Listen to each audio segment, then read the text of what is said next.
Hey everybody, Dieter Kurtenbach, Mark Medina here at AT&T Center on the outskirts of San Antonio. I still have no idea why they built the stadium out here.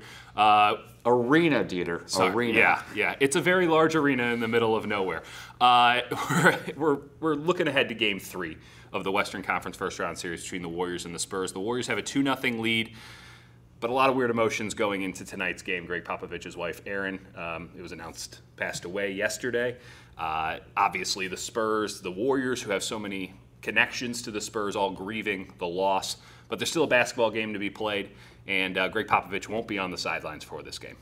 Yeah, it'll be Torrey Messina, who's been an assistant coach under Pop with the Spurs the last few years. He actually was an assistant coach under Warriors assistant Mike Brown when he was a Lakers head coach. I don't know if that confuses you, but it Lakers shows Mark Medina coming through. It shows how well tightly knit this NBA community is. But there's a lot of emotions in this game, and I think this really hit home to Steve Kerr the most because he is a guy who played for Greg Popovich 2 separate stints with the Spurs. To this day, he calls him a mentor, and he's a person that gets dinner with him anytime the Warriors are playing San Antonio, asks him for advice, asks him for feedback. They like to rib each other.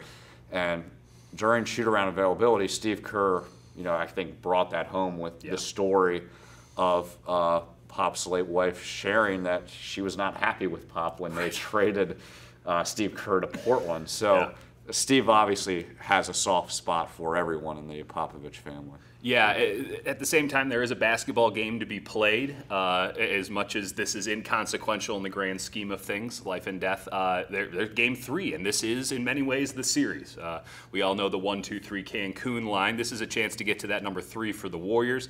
They might be doing it without JaVale McGee, their starting center for this series, though, and that looms large overall. Warriors have like 6-7 guys that they can run at center, but JaVale McGee has been, I would argue, the best center throughout. He's been fantastic in the starting role and kind of being the foil that the Warriors needed for LaMarcus Aldridge. The Spurs are definitely going to give LaMarcus Aldridge a chance to win this Game 3.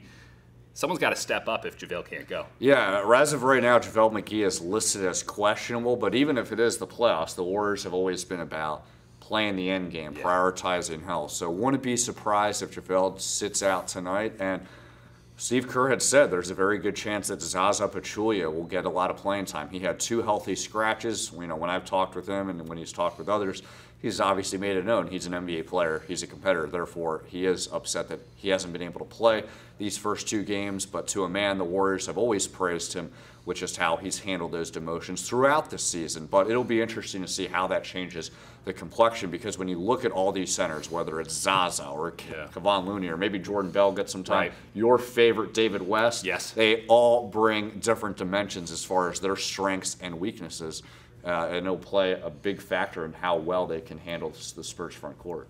If JaVale can't play, tonight might be the night that the Warriors break the glass on a lot of Draymond Green playing center. That would open up the game a lot more for the Warriors. The Spurs want to slow it down. Pretty interesting juxtaposition. Again, we'll have to see what happens on the court. But when that happens, Mark Medina and I will be here to tell you what went down.